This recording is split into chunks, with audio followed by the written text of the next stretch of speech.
तो बच्चों हमने स्टार्ट किया था लास्ट क्लास में बोहर मॉडल, जिसमें हमने बहुत सारे पैरामीटर जैसे कि रेडियस, ठीक है, velocity, angular velocity, frequency, time period at different different orbit पे कैलकुलेट किया था। ठीक है, डिफरेंट डिफरेंट एक्साइटेशन स्टेट पर कैलकुलेट किया था। ठीक है, फिर हमने स्टार्टिंग में मैंने एक बात बोली थी बच्चों आपको कि लेट्स सपोज ये बीच में न्यूक्लियस है, ठीक है, और इलेक्ट्रॉन इसके चारों ओर घूम रहा है। तो हम एक कॉन्सेप्ट पे आए थे, जब ये इलेक्ट्रॉन घूम रहा है तो उसके पास एक एनर्जी थी बच्चों। कौन सी एक्चुअली एनर्जी? बहुत अच्छा था। इस इलेक्ट्रॉन के पास कौन सी एनर्जी थी? आप बोलोगे इस एक्चुअली अच्छा था। नहीं नहीं, एक्चुअली अच्छा था। इस इलेक्ट्रॉन के पास बच्चों एक बाउंड एनर्जी थी, ठीक है, बाउंडेड एनर्जी थी,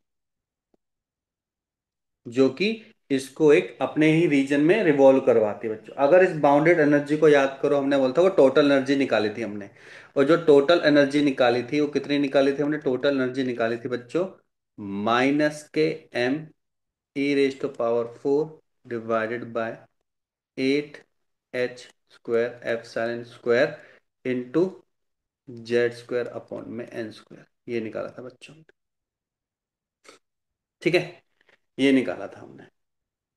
ये नेगेटिव क्या रिप्रेजेंट करता है? बाउंडेड एनर्जी रिप्रेजेंट करते हैं, ताकि इसके इसके रिवॉल्व कर सके, न्यूक्लियस के अराउंड रिवॉल्व कर सके। ठीक है, इसमें एक रेडबर्ग कांस्टेंट आता है बच्चों, वो हमें निकालना है और वो बहुत हेल्प करेगा आपको बाय सॉल्विंग द क्वेश्चन। देखो कैसे। अगर मैं यहाँ पे एच सी के ऊपर और एच सी के नीचे मल्टीप्लाई कर दूं तो क्या होगा बच्चे? ये वैल्यू हो जाएगी, नीचे वाली को मल्टीप्लाई कर दो तो हो जाएगा -के m e⁻⁴ divide by 8h³ epsilon square into C. यहाँ पे एच सी अलग, z² अपॉन में n² अलग। जेड याद करो तो नंबर ऑफ प्रोटॉन्स, एन क्या था? कौन सी स्टेट पर हुआ, कौन सी एक्साइटेशन स्टेट पर हो। ठीक है, फिर ध्यान से करो, यही पैरामीटर बच्चों, जो ये पैरामीटर है, यही बन जाता है आपका आर, जिसका नाम है बच्चों रेडबर्ग कांस्टेंट। आपने केमिस्ट्री में भी शायद पढ़ा होगा इसके बारे में। इसी रेडबर्ग कांस्टेंट को मैं ऐसे लिखेंगे, आर बन गया माइनस का R H C z² upon में n। ये हो गई आपकी एनर्जी, बाउंडेड एनर्जी।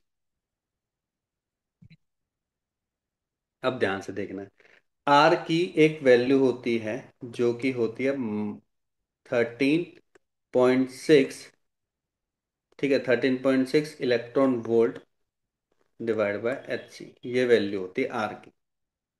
ठीक है, ठीक है, Hc के टर्म में ये वैल्यू होती है। तो फिर और जो हमारी ई की वैल्यू हो जाएगी वो कितनी हो जाएगी बच्चों? Hc से Hc कैंसिल हो जाएगा तो -के 13.6 electron volt into z² upon में n²। ये मेरे लिए सबसे इंपॉर्टेंट है, ये तो आपको याद रखना ही रखना है, ये वाला ये याद होना ही चाहिए। ठीक है बच्चों, क्लियर है?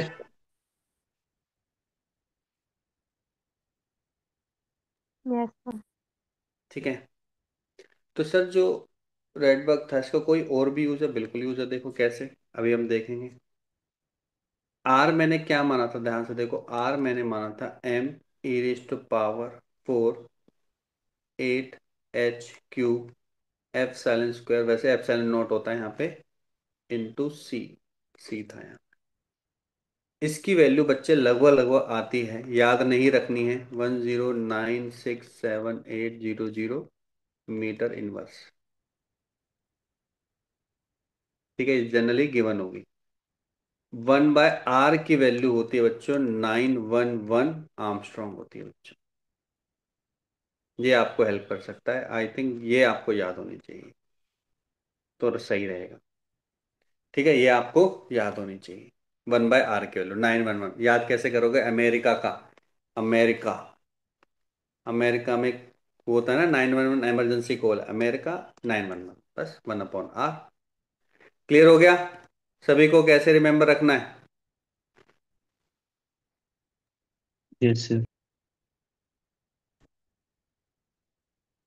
तो 9.11 है। 911 लिखवाया मैंने, 911। Okay sir. ठीक है। अब इसका मतलब समझो, देखो आपने जो एनर्जी निकाली, वो क्या निकाली? आपने एनर्जी निकाली -के 13.6 इलेक्ट्रॉन वोल्ट Z² अपॉन में n²। Let suppose hydrogen like atom है, हाइड्रोजन लाइक एटम है, हाइड्रोजन को ही ले लेते हैं। हाइड्रोजन में Z की वैल्यू कितनी होती है बच्चों? 1 ही होती है, राइट? ठीक है। इसका मतलब कि अगर मैं न्यूक्लियस में बात करूं और इलेक्ट्रॉन अभी ग्राउंड स्टेट पर है, ग्राउंड स्टेट पर है,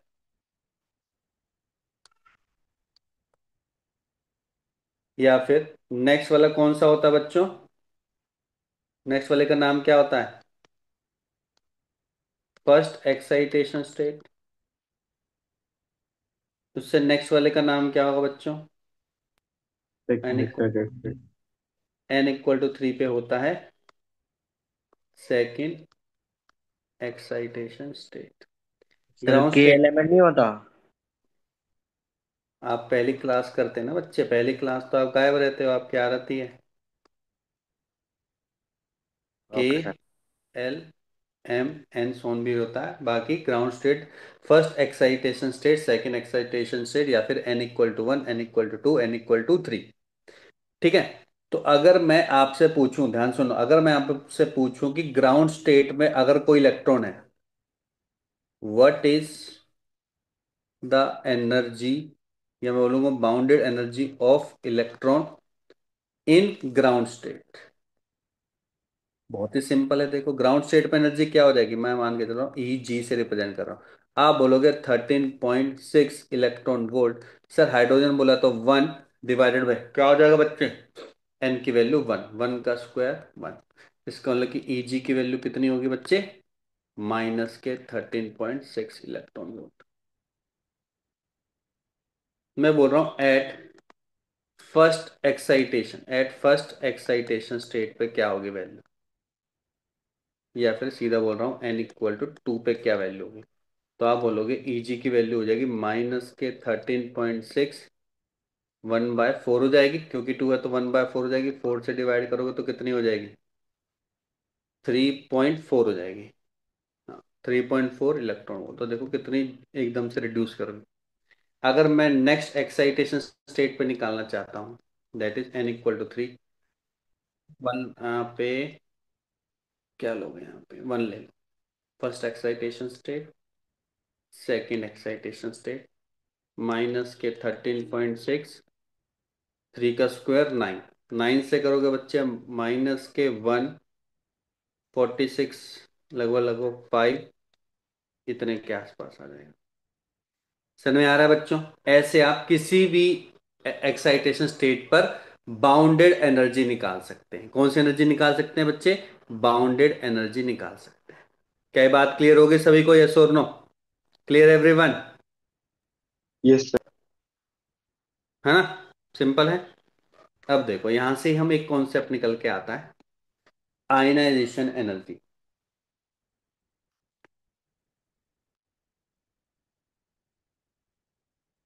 आयनाइजेशन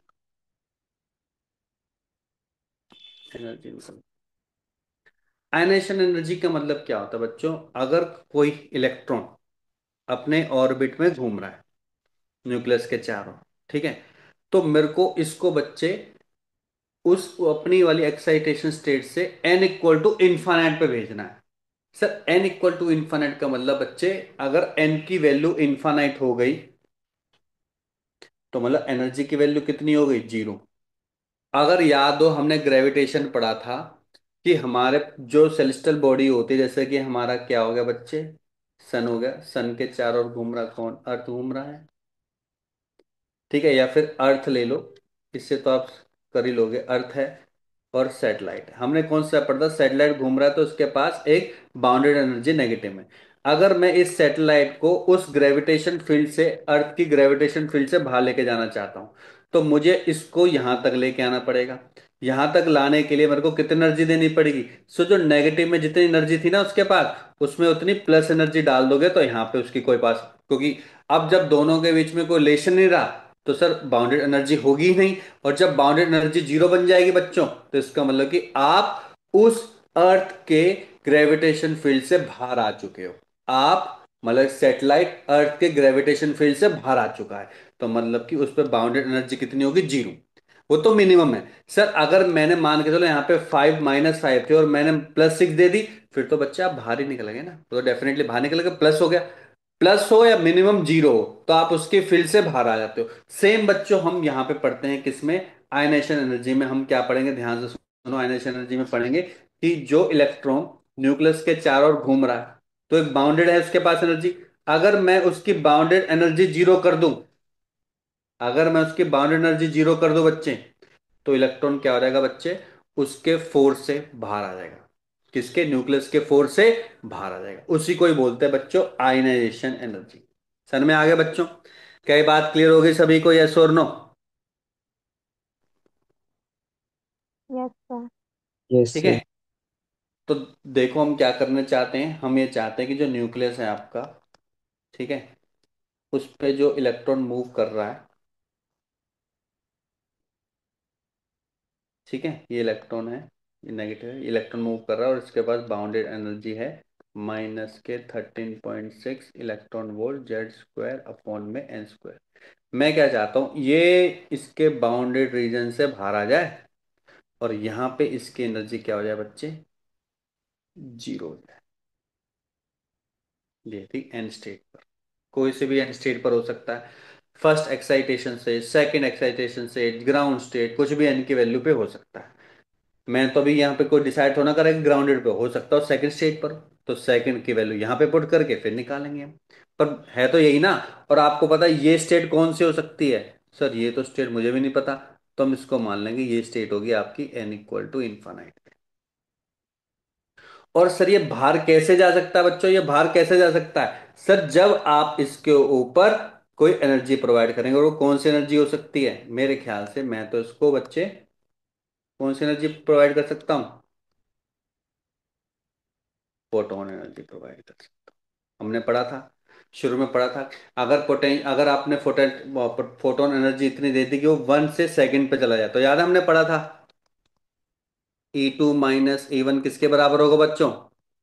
Hc अपॉन में लेमडा के बराबर होगा। यही पढ़ा था ना हमने।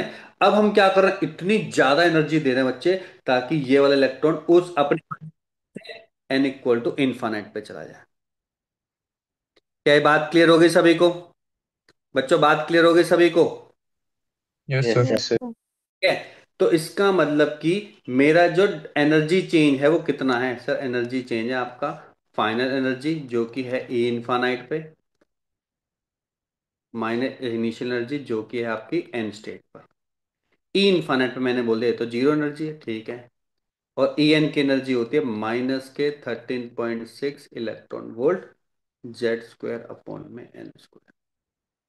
तो आपको कितनी एनर्जी चाहिए होगी बच्चे मिनिमम? आप बोलोगे सर अगर मैंने 13.6 electron volt into Z² upon में n² एनर्जी दे दी ना, और अगर ये हाइड्रोजन एटम होता, और आपने अभी हाइड्रोजन एटम के लिए निकलवाई थी इतनी, अगर मैं इस हाइड्रोजन एटम को प्लस में 13.6 इलेक्ट्रॉन वोल्ट एनर्जी दे दूं, तो बच्चे क्या हो जाएगा? ये अपने न्यूक्लियस से बिल्कुल उससे बाहर ही निकल जाएगा, बिल्कुल आउट ऑफ हो जाएगा उसके रीजन से। लेकिन होगा पता कितने सेकंड के लिए? 10⁻⁻⁷ सोचो, 0.1 माइक्रो सेकंड के लिए ही बाहर होगा, फिर वापस आ जाता है। और ऐसा एग्जाम्पल आपने पता है कहाँ देखा है? ऐसा एग्जाम्पल आपने कंडक्टर में देखा है। याद करो हमने कंडक्टर में क्या बोलते थे कि एटम से इलेक्ट्रॉन कब बाहर निकलते हैं? सर एटम से इलेक्ट्रॉन तब बाहर निकलेंगे जब हम इनको एनर्जी प्रोवाइड करेंगे। एनर्जी प्रोवाइड कैसे करते थे सर? वोल्टेज की टर्म में करते थे। वोल्टेज जब हम प्रोवाइड करते थे तो उनको काइनेटिक एनर्जी मिलती थी, और वो अपने एटम से बाहर निकल के फ्री इलेक्ट्रॉन बन जाते थे। याद है, फ्री इलेक्ट्रॉन बन जाते थे और वो मूव करते रहते थे। लेकिन हम ज्यादातर बात करते थे आउटर मोस्ट इलेक्ट्रॉन की, क्योंकि आउटर मोस्ट जो इलेक्ट्रॉन होते थे ऑर्बिट में, वही वैलेंस इलेक्ट्रॉन होते थे, क्योंकि उनको इजी बाहर निकालना इजी है। क्योंकि आप ये थोड़ा ना कि 50-100 वोल्ट दोगे, आपने देखा था, आप तो 10, 5, 6, 7 वोल्टेज देते थे सेमीकंडक्टर के केस में, है ना। इतनी कम वोल्टेज देते ताकि जो आउटर मोस्ट वाले इलेक्ट्रॉन है केवल वही बाहर निकल पाए। अगर आपने बहुत ज्यादा वोल्टेज दे दी ना बच्चों, तो जो न्यूक्लियस के साथ वाले इलेक्ट्रॉन है वो भी बाहर निकलने लग जाएंगे। पर आपको पता है, वेरी हाई वोल्टेज दोगे तो वहां पे बच्चों हाई टेम्परेचर बढ़ेगा, फिर वो डैमेज होने के चांस बढ़ जाते हैं। बस, मेरा तो वहां तक जाने का मतलब नहीं था। मेरा पर्पस बच्चों केवल यहीं तक ही था कि अगर हम फोटोन एनर्जी दे दी बच्चों, या हमने मिनिमम प्रोवाइड कर दी एनर्जी इलेक्ट्रॉन को, और वो उसके बाउंड्री रीजन से बाहर आ जाएगा, उसी एनर्जी को बोलते हैं बच्चों आयनाइजेशन एनर्जी।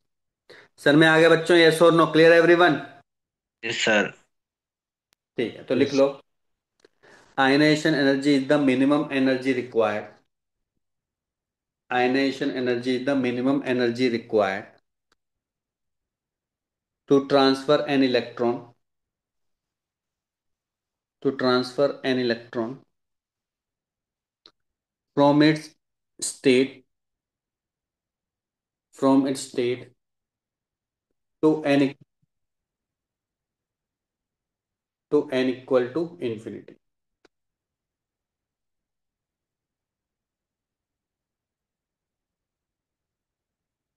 ये अगर बना लिया है, बना लिया, बट यही आपकी क्या है बच्चों, आयनाइजेशन एनर्जी है। ठीक है,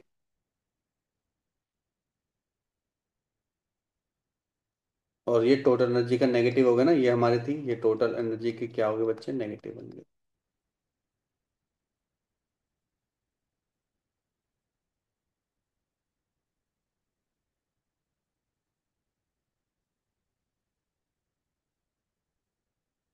अब एक होता है, कई बार वो पूछ लेता है आयनाइजेशन पोटेंशियल निकालो।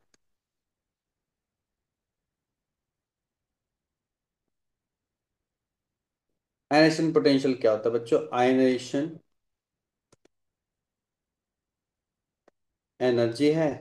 आपको पता है एनर्जी को अगर मैं इलेक्ट्रॉनिक चार्ज से डिवाइड कर दूं तो वोल्ट के टर्म में आ जाएगा, जो कि वैल्यू हो जाएगी 13.6 वोल्ट Z² अपॉन में N²।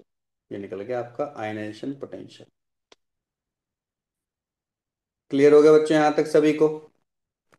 Yes sir. क्वेश्चन लिख लें, लिखो। Find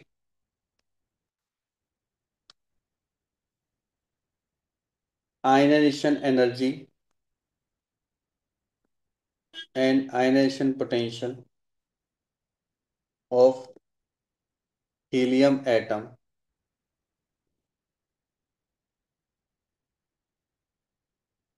in which electron is revolving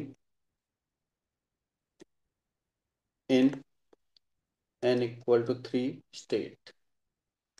n equal to 3 state में मतलब कि सेकंड एक्साइटेशन स्टेट पर है। अभी करंटली सेकंड एक्साइटेशन स्टेट पर है। हीलियम में z की वैल्यू कितनी होती है बच्चे? z की वैल्यू होती है 2, है ना। तो ये आपका न्यूक्लियस हो गया, एक हो गया, दो हो गया, और तीन हो गया। ठीक है, n इक्वल टू 3 पे ये इलेक्ट्रॉन मूव कर रहा है। आप इसको कहाँ लेके जाना है बच्चों? ई इन्फानिट इक्वल टू 0, या फिर n टेंस टू इन्फिनिटी पे लेके जाना। अभी हमने समझा था बच्चों, आयनाइजेशन एनर्जी का फॉर्मूला हमने देखा था, या एनर्जी का फॉर्मूला देखा था, जो कि आया था 13.6 इलेक्ट्रॉन वोल्ट Z² अपॉन में N²। निकाल सकते हैं डायरेक्टली। इलेक्ट्रॉन वोल्ट है, Z की वैल्यू बच्चे 2 है, N की वैल्यू 3 है, दोनों का स्क्वायर। ये 9 हो जाएगा, ये 4 हो जाएगा, 4/9 इलेक्ट्रॉन वोल्ट। समझ में आ गया बच्चों? जिसकी वैल्यू अप्रोक्सीमेट आएगी 6.04 इलेक्ट्रॉन। ये हो गया आपकी आयनाइजेशन एनर्जी। मैंने बोला था आयनेशन पोटेंशियल निकालना। आयनेशन पोटेंशियल क्या होता है बच्चों? 6.04 electron volt divide by electron, that will become 6.04 volt. आसान है क्वेश्चन, यस और नो? क्लियर हो गए सभी को? Yes sir. ठीक है। नेक्स्ट आता है बच्चों आपका, नेक्स्ट आता है आपका एक्साइटेशन एनर्जी।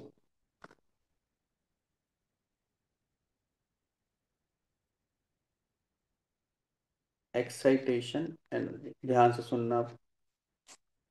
आयनेशन एनर्जी का काम क्या था? बाउंडेड एनर्जी से बाहर निकल के आना, जो भी बाइंडिंग एनर्जी थी उससे बाहर निकल के आना।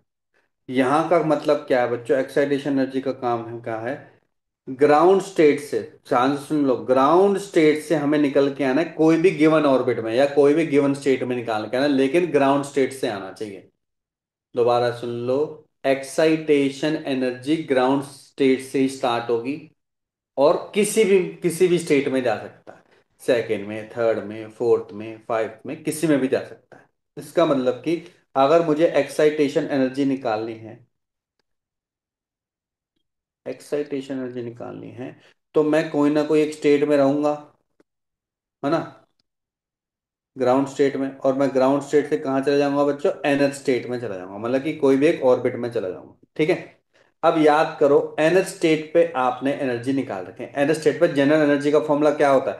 सर जनरल एनर्जी का फॉर्मूला होता है -के 13.6, अभी लिखवाऊंगा डेफिनेशन, ठीक है, इंटू Z² अपॉन में n²।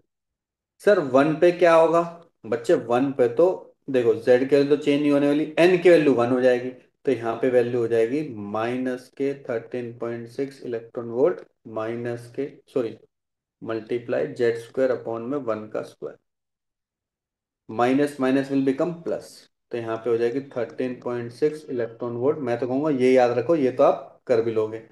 ये दोनों में कॉमन है, ये माइनस माइनस प्लस है, ये माइनस का है, इंटू यहाँ पे आएगा Z², यहाँ पे आएगा Z² अपॉन में n²। तो आप फर्दर भी कॉमन ले सकते हैं, 13.6 electron volt Z², one minus one upon n²। ये हो गया फॉर्मूला किसका बच्चों? Excitation energy.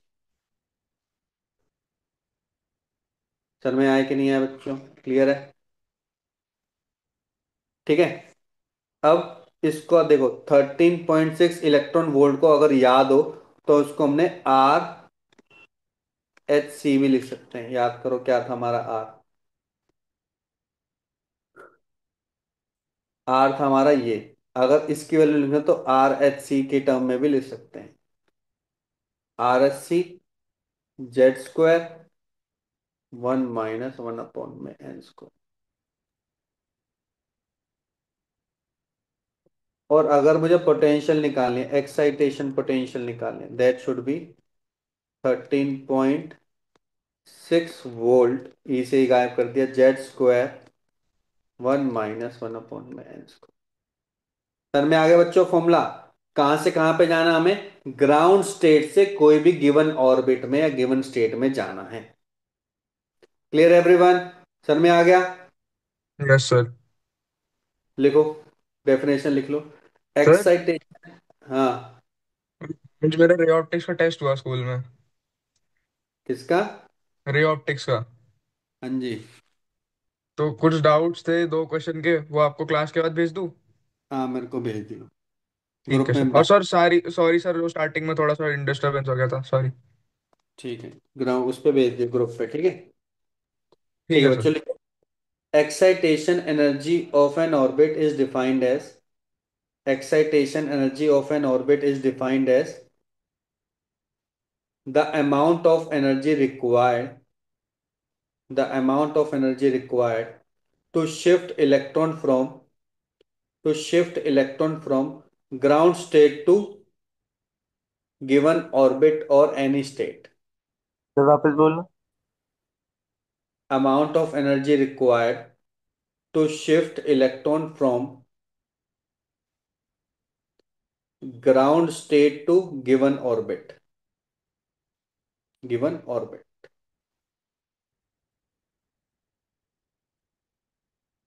ठीक है बच्चों, सर में आ गया। इसका यस सर। मतलब अगर जैसे कोई न्यूक्लियस है यहाँ पे, और ये वाला इलेक्ट्रॉन देखो, इस वाले इलेक्ट्रॉन की तो एनर्जी निकालनी निकालनी क्योंकि आपकी ग्राउंड स्टेट है। तो ऐसे ही कोई भी अदर, ये इस पे निकालनी है हमें। इसकी वैल्यू कितनी है बच्चे, मान के चलो एन है, एन वैल्यू है। तो इस पे ई एन हो गई, इस पे क्या होगी बच्चे, ई वन हो गई। तो हमें यहां से लेकर यहां तक एनर्जी जितनी चाहिए होगी, हमें यहां से लेकर यहां तक एनर्जी निकालनी है, तो उसको क्या बोलेंगे बच्चों, एक्साइटेशन एनर्जी।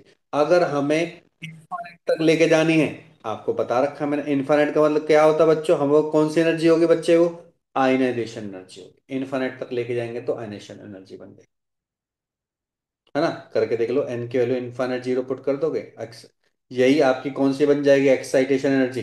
सर ये बन जाएगी हमारी कौन सी एनर्जी बच्चे, आयनेशन एनर्जी। पर ध्यान रखना है, एक्साइटेशन एनर्जी हमेशा ग्राउंड स्टेट से ही स्टार्ट होगी। क्लियर हो गया बच्चों यहां तक सभी को, यस और नो। Yes sir. ठीक है, तो लिखो एक question, find excitation energy and excitation potential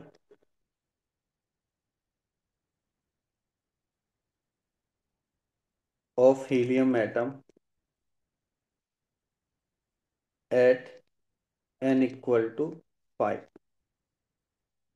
इस पे निकालना है। तो आपको पता है एक्साइटेशन एनर्जी का फॉर्मूला, अब तो याद भी हो जाना चाहिए, 13.6 electron volt Z square, one minus one by n square. Helium है,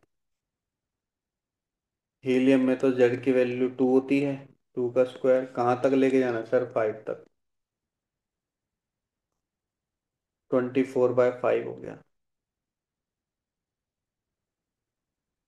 24/25 हो गया। ठीक है, निकाल लोगे अभी आंसर, है ना। और यस अगर सर। आपको किस में आंसर आएगा बच्चे, इलेक्ट्रॉन वोल्ट में आएगा, यहाँ पे लिख देता हूँ किस में आंसर आएगा, इलेक्ट्रॉन वोल्ट में। और अगर मुझे एक्साइटेशन पोटेंशियल निकालना है, तो 13.6 इंटू फोर इंटू 24/25 वोल्ट में आ जाएगा आंसर, बात खत्म। बस, ये तो डायरेक्टली फॉर्मूला बेस्ड, और फॉर्मूला इतना आसान है कि मेरे ख्याल से ज़्यादा सोचना ही नहीं चाहिए हमें, सोचना ही नहीं चाहिए। ठीक है बच्चों, मेरे ख्याल से इसकी 13.4, 13 को 4 से करते हैं तो कितना आती है वैल्यू, 14 को 4 से करते हैं, 52। 13.6 इंटू 4, 54.4। और ये वैल्यू आ रही है इससे मल्टीप्लाई करके 52.22 वोल्ट। इसकी वैल्यू आएगी 52.22 इलेक्ट्रॉन वोल्ट। बस खत्म। क्लियर एवरीवन, सर में आ गया।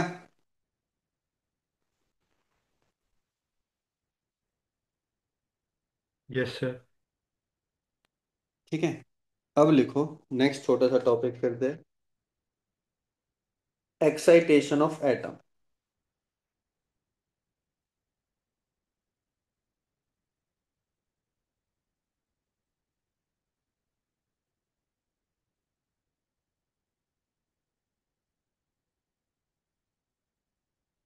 एक्साइटेशन ऑफ एटम,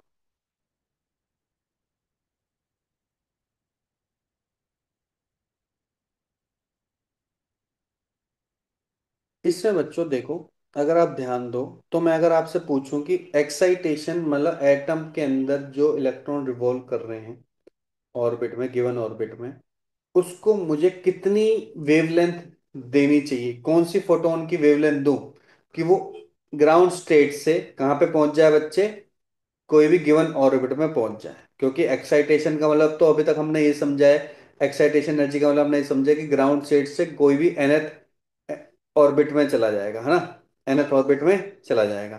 तो मैं वही चीज कह रहा हूं, तो फिर उसके लिए वेवलेंथ भी तो निकालनी चाहिए सर, निकालनी तो चाहिए, वेवलेंथ तो निकालनी चाहिए। तो आपको पता है, आपने अभी निकाला था एक्साइटेशन एनर्जी का फॉर्मूला निकाला था, कितने क्या निकाला था आपने, निकाला था E n - E1। ठीक है, that means electron have to jump from n equal to 1 to n equal to n, जो भी गिवन होगी। तो फिर जो भी आपकी एक्स्ट्रा एनर्जी है, जो कि एक्साइटेशन एनर्जी ही एक्चुअल में, वो कितनी है, ई एन माइनस ई है। और ये फॉर्मूला पड़ चुका, वो किसके बराबर होगा बच्चे, एच सी अपॉन में लेमडा के बराबर होगा। तो इसका मतलब कि एच सी अपॉन में lambda will be equals to E N minus E N. और एक क्या है बच्चों, ये आपकी फोटोन एनर्जी है। फोटोन ही तो एनर्जी प्रोवाइड करेगा इसको, तभी तो जम कर पाएगा। That mean photon energy will be given two electron so that it can jump from n equal to 1 to n equal to 1।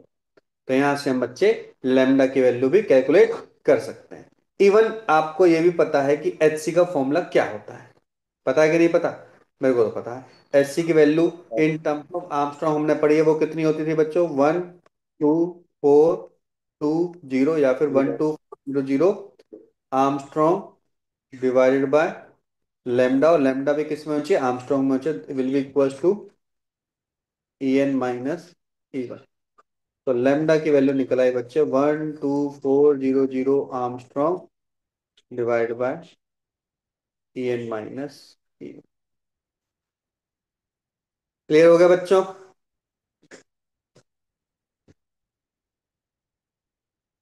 हाँ जी। Yes sir.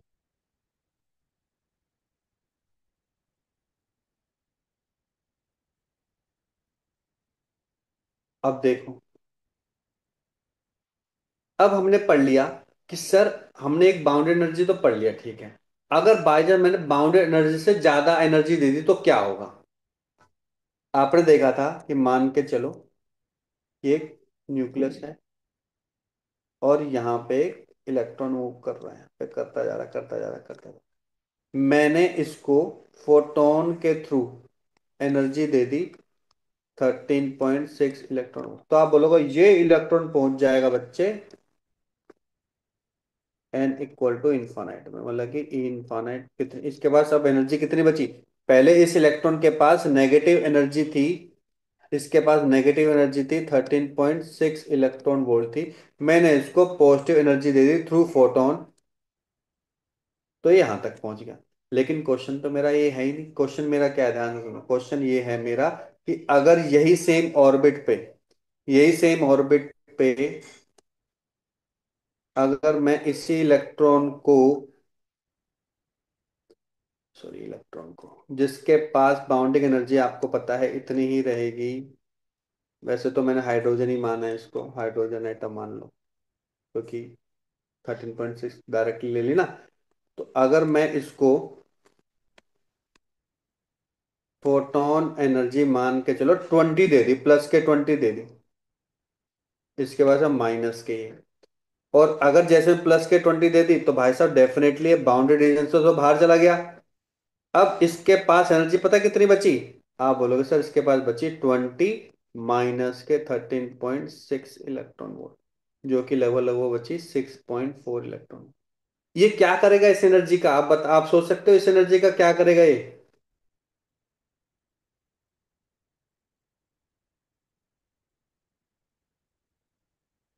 क्या करेगा।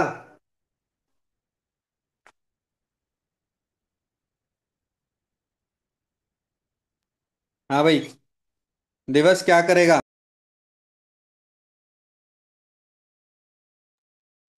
शिफ्ट कर। हैं, दोबारा बोलो। शिफ्ट होगा। शिफ्ट क्यों करेगा, मूव करेगा ना। काइनेटिक एनर्जी मिल गई एक तरीके की इसको भाई। वही वही वही तो कह रहा हूँ मैं। क्यों करेगा, मूव बोलो ना, मूव करेगा। इस एनर्जी से बच्चे वो क्या करेगा, मोशन में आ जाएगा इस एनर्जी से। This extra energy will use by electron to move. That is, ये कौन सी एनर्जी होगी बच्चे, ये आपके पास काइनेटिक एनर्जी होगी एक तरह की। समझ में आया कि नहीं आया, क्या ये बात सबको क्लियर हो गई, यस और नो। हाँ जी बच्चों, सभी को क्लियर हो गए? यस और नो? Yes sir. Yes. है ना? तो लिख लो, what will happen if, what will happen if photons incident at electron, photon incident at electron having energy more than binding energy, having energy more than binding energy, then लिखो, then extra energy will be used by electron, extra energy will be used by electron to move। जैसा कि हम देखते हैं कहां पर? Sir हमने देखा, पता सर कहां देखा है हमने? सर सेमीकंडक्टर मेटल में देखा है। हमने वहां पे क्या देखा कि सर हमें वहां पे एनर्जी, हमने जैसी वोल्टेज प्रोवाइड करी, सर अगर मैं उसके साथ ई मल्टीप्लाई कर दूं तो वो एनर्जी प्रोवाइड होगी। किसको प्रोवाइड होगी? सर इलेक्ट्रॉन को। वो एनर्जी इलेक्ट्रॉन के पास उस बाइंडिंग एनर्जी से ज्यादा होगी, और बाइंडिंग एनर्जी से ज्यादा होने से वहां पे क्या हो जाएगा बच्चों? बाइंडिंग एनर्जी ज्यादा होने से वो मूव भी करेगा, बाहर नहीं आ जाएगा। एटम से बाहर तो आएगा ही आएगा, फ्री बन गया वो, और फ्री के बाद वो मूव भी करेगा। कौन सी एनर्जी से मूव करेगा बच्चों? काइनेटिक एनर्जी से मूव करेगा। समझ में आया कि नहीं आया? क्या ये बात सबको क्लियर हो गई? यस और no? Yes, sir. Yes sir. Yes. मतलब कि, इसका मतलब कि बच्चों, आपकी जो इंसिडेंट एनर्जी है, इफ इंसिडेंट एनर्जी जो है, जो कि डेल ई है, वो ज्यादा है बाइंडिंग एनर्जी से, तभी इसका जो डिफरेंस होगा हमें काइनेटिक एनर्जी देगा। तो दोनों का डिफरेंस देना है ना, तो मुझे बताओ काइनेटिक एनर्जी क्या हो गया बच्चों? काइनेटिक एनर्जी हो गया डेल ई माइनस के बाइंडिंग एनर्जी।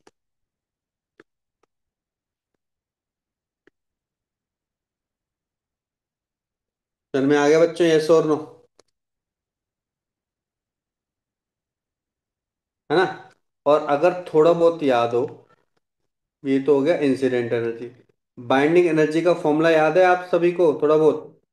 सर मेरे को तो याद है, मेरे को भी याद है। कितना था sir? -13.6 electron volt Z square upon में एन स्क्वायर, ये था ना बाइंडिंग एनर्जी का फॉर्मूला?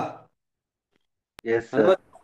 तो इसका मतलब कि काइनेटिक एनर्जी का फॉर्मूला क्या होगा? जो भी आप इंसिडेंट करोगे, या फिर मुझे बोलना चाहिए जितना मेरे को एनर्जी चाहिए वो, ठीक है, इस plus 13.6 electron volt Z square upon में एन स्क्वायर, ये हो गया बच्चे।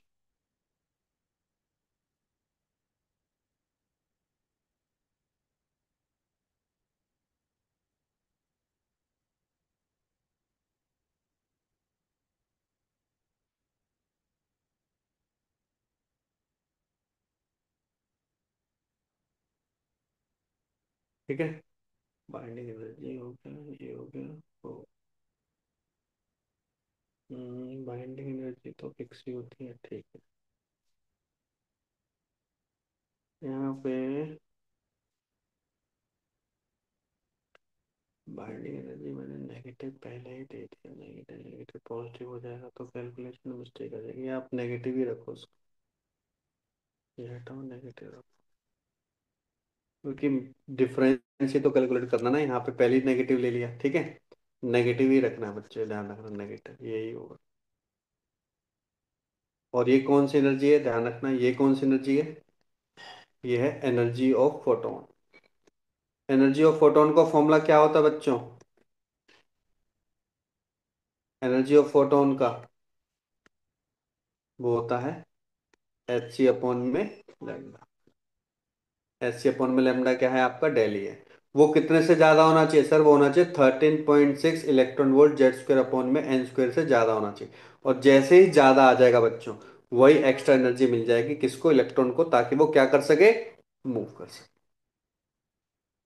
सर में आ गया बच्चों? यस और नो? Yes sir. Yes. ठीक है, तो एक क्वेश्चन करते हैं बच्चों इसी बेस पर। लिखो,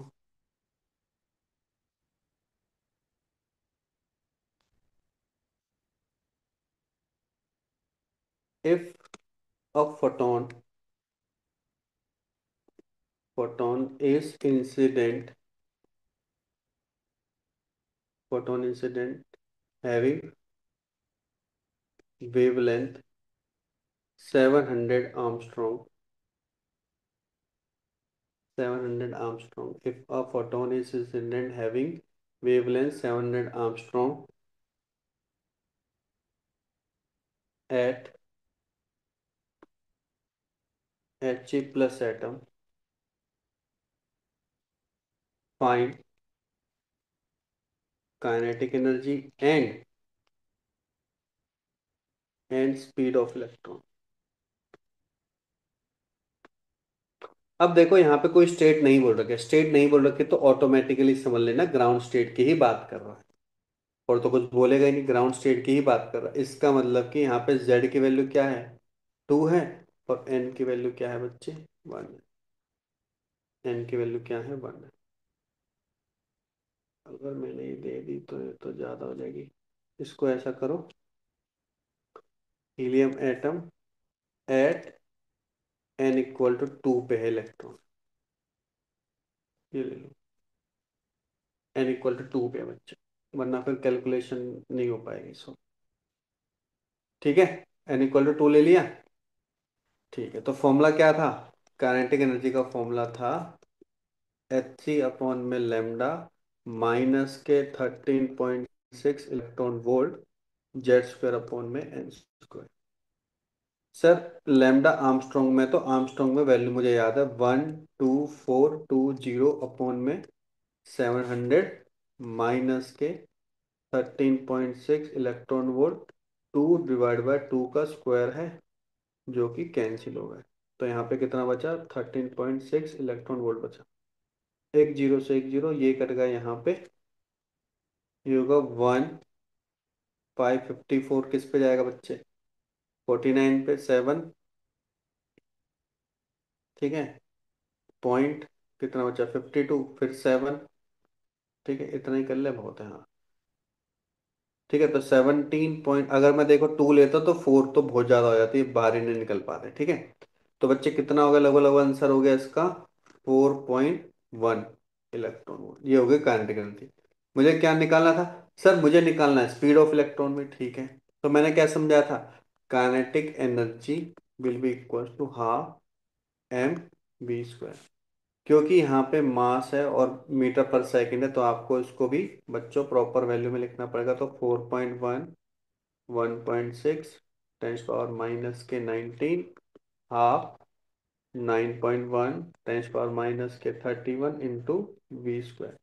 तो वी की वैल्यू आ जाएगी under root of 2 into 4.1 1.6 tens power minus के 19 divide by 9.1 into tens power minus के 31। देखो ये बार बार बहुत बार तो आता ही है, मैं तो कहूँगा इसका रेशियो भी अगर याद हो जाए ना आपको तो बहुत बढ़िया हो जाएगा। ई बाय एम का, ई बाय एम का अगर रेशियो याद है तो बहुत बढ़िया हो जाएगा। 1.6 डिवाइडेड बाय 9.1 करोगे तो 0.17 आता है, 0.17, 0.17 ई बाय एम की वैल्यू 0.17 इंटू 10 पावर 12। ठीक है, इसका एडवांटेज क्या है, 0.17 का एडवांटेज क्या है, अगर इसका अंडर रूट भी आ गया ना बच्चों बाय चांस देखो, तो एडवांटेज क्या है, लगभग लगभग ये 0.16 के बराबर है। तो मैं इसको 0.04 भी ले सकता हूँ, ले सकता हूँ, नहीं ले सकता हूँ, है ना। और ये हो जाएगा 10 पावर कितना, सर ये हो जाएगा 6। सर में आया कि नहीं आया बच्चों, यस और नो, क्लियर है।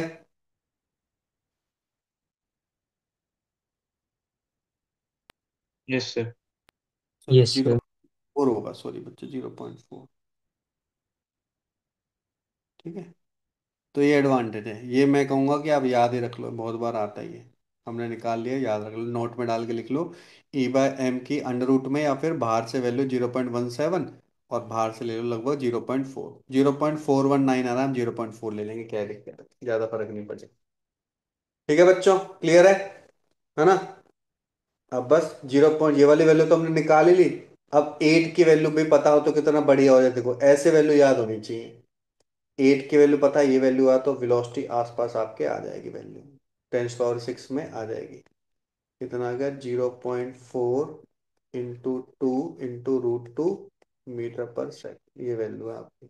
√2 की वैल्यू 1.4 ले लो, खत्म कहानी, आंसर आ जाए। लिख लिया बच्चों यहां तक सभी ने? Yes sir. ठीक है। अब एक्साइटेशन का ही, जैसे एक्साइटेशन का क्या समझा था बच्चों, हमने एक्साइटेशन समझा था कि जब हम ग्राउंड स्टेट से, ध्यान सुनो, जब हम ग्राउंड स्टेट से बच्चे कोई भी गिवन ऑर्बिट में जा रहे हैं और उतने ऑर्बिट में जाने के लिए हमें एनर्जी चाहिए, तो उसको हमने बोलता एक्साइटेशन एनर्जी। इसी का ही उल्टा होगा डी एक्साइटेशन। क्या होगा बच्चों? D excitation. D excitation. D excitation का मतलब समझो, जैसे मान के चलो कि ये आपका न्यूक्लियस है, यहाँ पे इलेक्ट्रॉन है आपका ग्राउंड स्टेट पर है, जहाँ पे n की वैल्यू क्या है, यहाँ पे 1, n की वैल्यू है 2। अब इसको आराम से समझना है, ठीक है? n की वैल्यू है,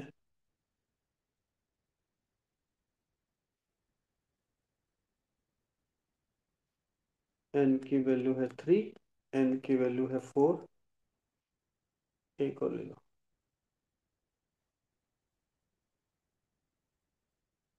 n की वैल्यू है 5।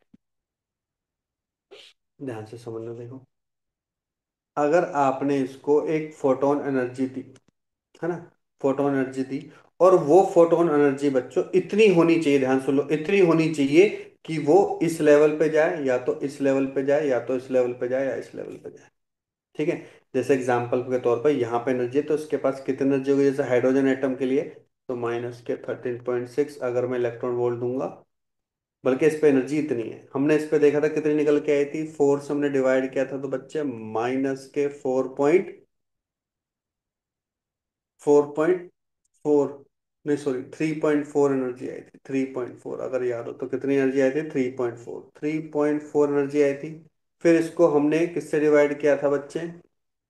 2 थी तो 3 से डिवाइड किया था, लगभग लगभग इसकी वैल्यू माइनस के 1 पॉइंट समथिंग में आएगी। ठीक है?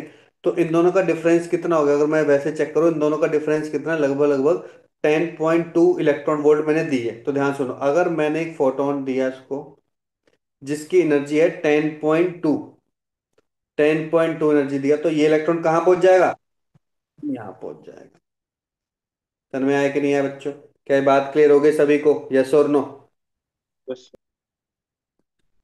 अगर आपने एनर्जी दे दी माइनस के 1 है, लगभग लगभग 12 इलेक्ट्रॉन वोल्ट दे दी, तो बच्चों कहाँ पहुंच जाएगा ये इलेक्ट्रॉन? यहाँ पहुंच जाएगा। ठीक है? अगर आपने गलती से इसको दे दी 13, और 13 किसी रेंज में आ ही नहीं रहा है, तो ये इलेक्ट्रॉन कहीं पे मूव ही नहीं करेगा बच्चों। ये इलेक्ट्रॉन तभी मूव करेगा जब उसी उसी एक्साइटेशन स्टेट की एनर्जी प्रोवाइड करोगे, या फिर उसका डिफरेंस प्रोवाइड करोगे 13 - 6 से। ठीक है? ये भी चीज ध्यान रखनी है। ऐसा नहीं है कि सारे सारे सारे इलेक्ट्रॉन बच्चों, सारे के सारे बच्चों इलेक्ट्रॉन एक्साइट हो जाते, नहीं, वही इलेक्ट्रॉन एक्साइट होंगे जिनको एनर्जी इतनी प्रोवाइड करेगी जो इन एनर्जी का डिफरेंस होगा। बताया था ना शुरू में ही, जितना एनर्जी का डिफरेंस होगा केवल वही। इसलिए फोटोन जब बम्बार्ड करते रहते हैं, तो आपको भी पता है कि कुछ ही इलेक्ट्रॉन बच्चे जम कर पाएंगे, वही कुछ इलेक्ट्रॉन अपनी ओरिजिनल स्टेट में रहेंगे, अपने ओरिजिनल ऑर्बिट में रहेंगे, वो शिफ्ट ही नहीं करेंगे। ठीक है? ये तो हमें पता चल गया। ठीक है? तो हो सकता हो कि ऐसा भी हो सकता हो, ये वाला इलेक्ट्रॉन इतनी एनर्जी प्रोवाइड कर दी, तो कहाँ पहुंच गया बच्चे? ये आपका फिफ्थ इलेक्ट्रॉन वोल्ट में पहुंच गया, यहां तक पहुंच गया है। ठीक है? यहाँ पे भी जा सकता है, कहीं पे भी जा सकता है, बस उतनी ही एनर्जी प्रोवाइड करती रहनी चाहिए। यहां तक तो सबको क्लियर हो गया? यहां तक तो किसी को डाउट नहीं है? यस अब देखो, अब वो जब भी कोई भी इलेक्ट्रॉन, अगर वो ग्राउंड स्टेट से गया, या फिर कोई भी अपनी ओरिजिनल स्टेट से गया है, अब देखो यहाँ पे इलेक्ट्रॉन तभी हो सकता है ना जब उससे प्रीवियस वाली स्टेट सारे के सारे फिल्ड हो। अब ये इलेक्ट्रॉन अगर पहले से दो है, ये इलेक्ट्रॉन तो दो वाले में नहीं जा सकता, तो अपने ओरिजिनल स्टेट में आ जाएगा। अगर बाय चांस वो अपने ग्राउंड स्टेट से ही गया है, तो ग्राउंड स्टेट से गया है और वो n = 5 पे गया है, तो लगभग लगभग हमें याद रखना वो कुछ सेकंड के लिए ही वहीं पे रहेगा। आपको याद रखना है कि कुछ सेकंड के लिए रहेगा, फिर वो वापस बच्चे कहाँ जाएगा, वापस अपने ग्राउंड स्टेट पे जाने की कोशिश करेगा। अब ग्राउंड स्टेट में जाने की कोशिश कैसे कर सकता है? पहला केस तो यही हो सकता है कि वो सीधा 5 में से कहाँ पे पहुंच जाए, ग्राउंड पहुंच जाए। या फिर हो सकता है 5 में से कहाँ से चला जाए, फोर्थ में चला जाए। या तो हो सकता है फिर फोर्थ से कहाँ चला जाए, 3 में चला जाए। फोर्थ से 2 में भी जा सकता है, फोर्थ से 1 में भी जा सकता है। ऐसी ये वाला भी 3 वाला 2 में जा सकता है, 1 में जा सकता है, 0 में जा सकता है। ऐसे बहुत सारे कॉम्बिनेशन बन जाते हैं बच्चों। ऐसे फिर बहुत सारे क्या बन जाएंगे, कॉम्बिनेशन बन जाएंगे। वो कितने कॉम्बिनेशन बनता है अभी बताता हूँ। पर ऐसे चांसेस है कि नहीं, है ना बच्चों? और आपको पता है जब इलेक्ट्रॉन, ये तो इलेक्ट्रॉन ने जब गेन किया था, ध्यान सुनो, जब इलेक्ट्रॉन ने गेन किया था तो लोअर एनर्जी स्टेट से हायर एनर्जी स्टेट में गया था। लोअर एनर्जी स्टेट से हायर एनर्जी स्टेट में गया था जब इलेक्ट्रॉन ने गेन की थी एनर्जी। और जब भी इलेक्ट्रॉन हायर स्टेट से लोअर स्टेट में जाएगा, मतलब डी एक्साइट हो रहा है, तो इलेक्ट्रॉन क्या करता है सर? इलेक्ट्रॉन रिलीज करता है, अपनी लॉस लूज करता है एनर्जी। और वो लूज किस किस फॉर्म में होती है, मैंने बताया था। किस फॉर्म में होती है बच्चों एनर्जी लूज?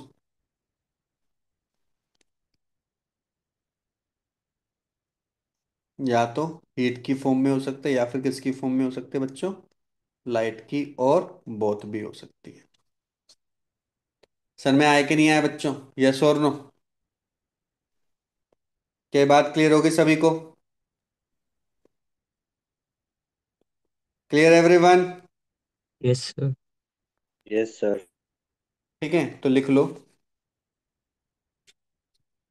ऐसे लिखो पहले थोड़ा। when photon is incident when photon is incident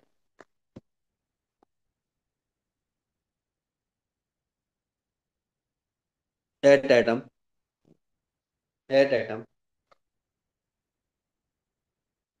then revolving electron will be excited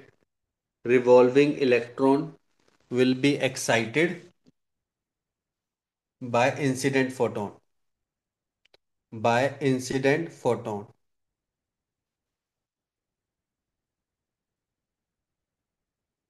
and this electron may jump and this electron may jump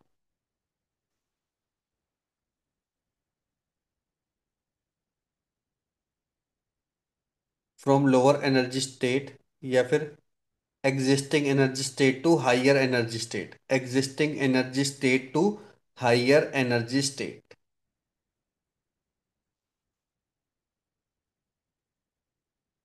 That is known as excitation of atom. That is known as excitation of atom.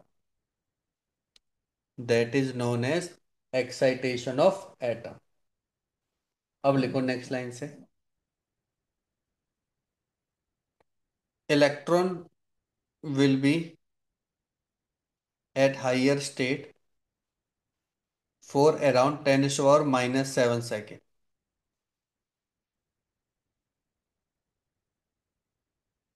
An electron will try to come back.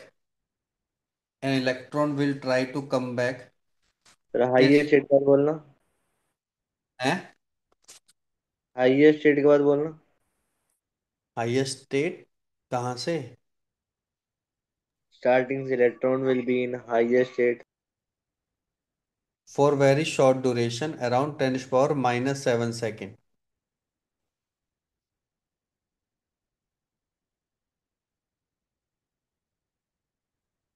And electron will try to come back its original state.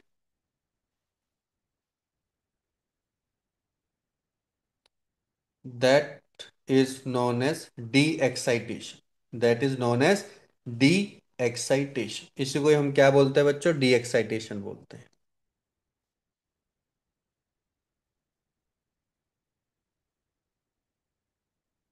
Why? Because सबसे ही जो lower energy होती है वही सबसे stable होती है ना। आपको पता है, जैसे हमने मेन इसमें पढ़ा है, ग्रेविटेशन पढ़ा है, कि जैसे जैसे कोई ऑब्जेक्ट हाइट से जाता रहता है, जितनी ज्यादा उसके अंदर ग्रेविटेशन पोटेंशियल एनर्जी होगी उतना ही वो अनस्टेबल रहेगा, है ना। और जैसे ही बच्चे उसके ऊपर ग्रेविटेशन पोटेंशियल जीरो होगी उतना ही वो स्टेबल रहेगा, मतलब मिनिमम पोटेंशियल एनर्जी रहती है तो वो ज्यादा स्टेबल होता है। ऐसे ही यहाँ पे भी जब उस वो ग्राउंड स्टेट पर रहता है तो वो मोर स्टेबल होता है। ठीक है, मोस्ट मुझे तो बोलना चाहिए मोस्ट है, या फिर near by two ground, near by two nucleus है तो वो ज्यादा स्टेबल स्टेट है। तो इलेक्ट्रॉन तो भैया अपनी स्टेबल स्टेट में आने की कोशिश करेगा, तो लिख लो, since ground state is most stable state, since ground state is most stable state, then electron will try to be in stable state. Electron will try to be come back in stable state.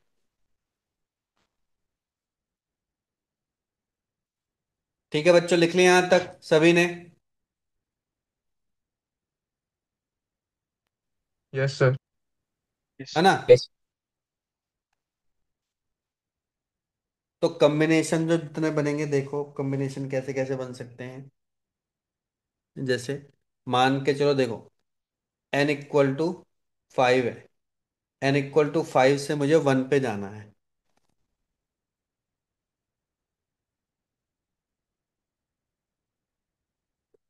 n = 5 से मुझे 1 पे जाना है। तो एक तो direct method यही हो गया, 5 to 1, है ना, 5 to 1 हो गया। या ये भी तो हो सकता है 5 से 2 पे ही चला जाए, नहीं जा रहा 1 पे, 3 पे हो जाए, 4 पे हो जाए।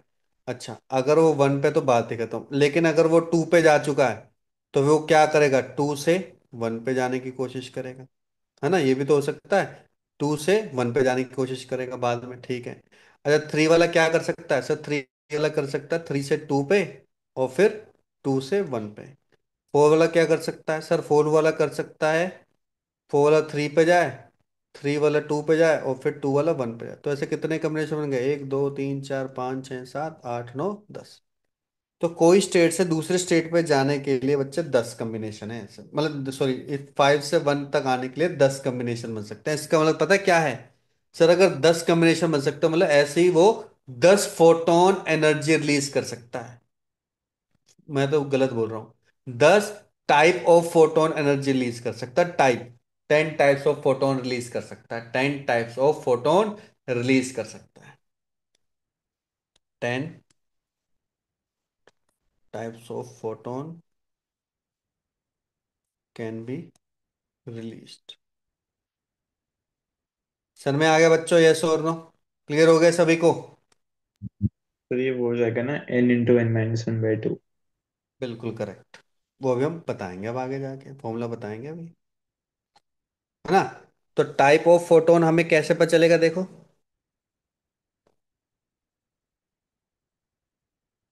टाइप ऑफ फोटोन का फॉर्मूला निकल के आता है, आपने कॉम्बिनेशन परम्यूटेशन कॉम्बिनेशन पढ़ा है जो कि होगा NC2। और NC2 क्या होता है, n factorial / 2 factorial into n - 2 factorial, जो कि होगा n × n - 1 / 2। तो 5 डालोगे, 5 × 4 20 20 / 2 कितना आ जाएगा बच्चे, 10 आ जाएगा। समझ में आ गया? क्लियर है सभी को बच्चों? तो जब भी आ फोटोन कितने होंगे तो आपको याद रखना है NC2, बस क्या याद रखना है, NC2। Clear everyone? Yes sir. Yes sir. ठीक है। और अगर मुझे कोई भी वेवलेंथ निकालनी है, जैसे कोई भी स्टेट से दूसरी स्टेट में गया है, कोई भी स्टेट से दूसरी स्टेट में गया है, ठीक है, तो उसके लिए हम क्या निकाल सकते हैं बच्चों, एनर्जी निकाल सकते हैं। तो एनर्जी कैसे निकालेंगे, देखो मान के चलो कि हम्म, ऐसे लिखो, फाइंड द वेवलेंथ, क्वेश्चन के टर्म में लिख लो, find the wavelength, find the wavelength of photon released by electron when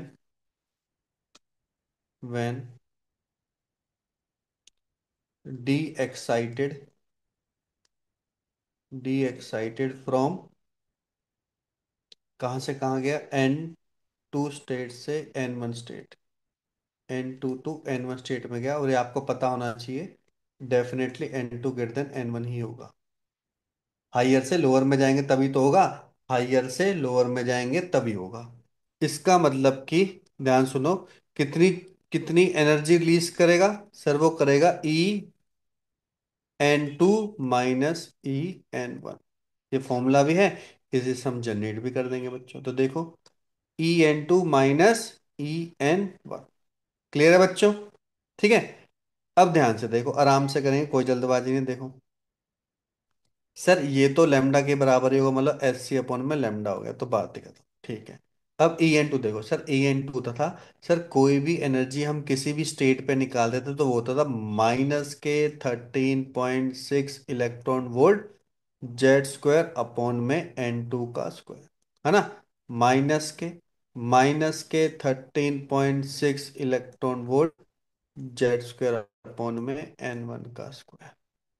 minus minus will become plus, तो ये बन जाएगा 13.6 इलेक्ट्रॉन वोल्ट Z²। अगर मैं कॉमन ले लूं बच्चे, तो पहले आएगा इस बार N1 स्क्वायर, उसके बाद आएगा -के N2 स्क्वायर। क्यों? क्योंकि प्लस वाला N1 स्क्वायर है। क्या ये बात सर में आ गई? है यस ना सर। बच्चों?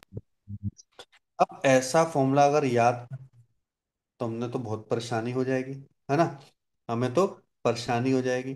तो HC का और इलेक्ट्रॉन वोल्ट का हमने एक आर के टर्म में भी फॉर्मूला देखा था। देखो, आर के टर्म में तो याद निकालने की कोशिश करते हैं थोड़ा सा। देखो, लिख लिया बच्चों यहां तक सभी ने? Yes sir. ये तो हम यस याद सर। नहीं रखना चाहेंगे, ये तो याद नहीं रखते। ठीक है। तो देखो, अगर आपको याद हो तो मैं इसको ऐसे लिख सकता हूँ 1/λ 13.6 इलेक्ट्रॉन वोल्ट अपॉन में HC Z² 1/N1 square minus 1/N2 square. ये मेरा क्या बन जाता है, आर बन जाता है।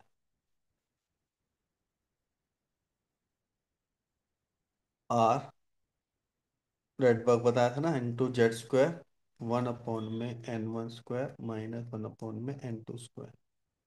इसका उल्टा कर ले लो। उल्टा तो चलो बाद में लेंगे, पहले ऐसा करो, एल्शियम ले लो। ये हो गया N1 स्क्वायर N2 स्क्वायर, अब आ जाएगा N2 square minus N1 square. अब लेंगे उल्टा।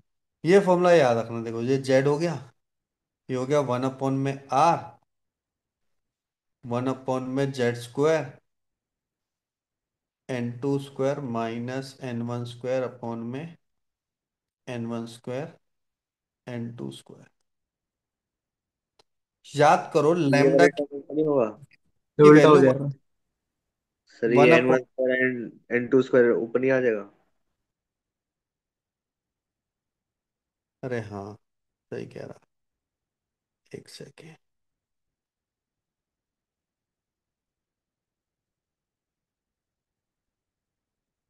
इसकी वैल्यू हो जाएगी N1 square N2 square upon में N2 square minus N1 square.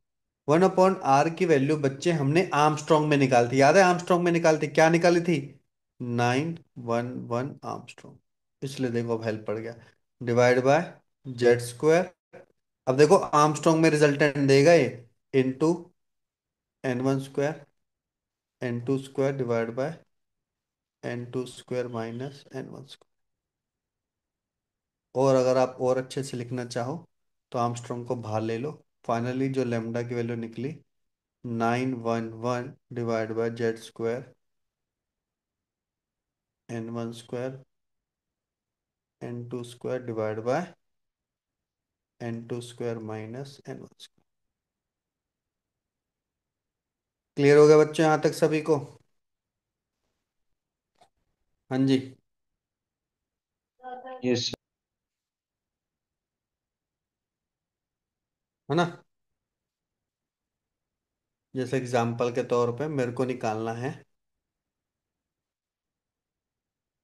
आ, इस बार ले लेते हैं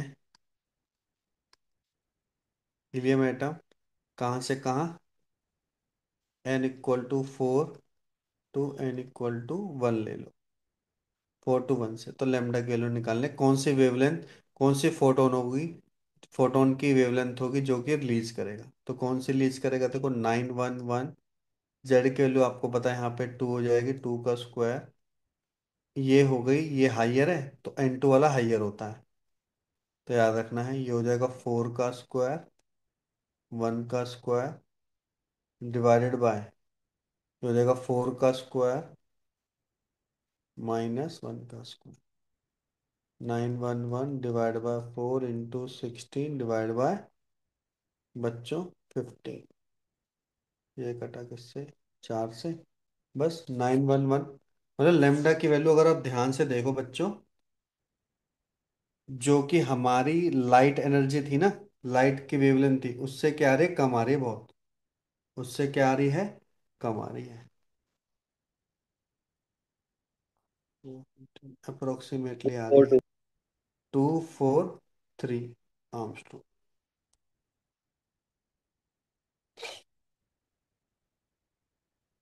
तो इतनी वेवलेंथ की जो हमें दिखाई भी नहीं देगी बच्चों, क्यों, क्योंकि सर ये लाइट की रेंज में नहीं, विजिबल लाइट की रेंज में ही नहीं आ रही।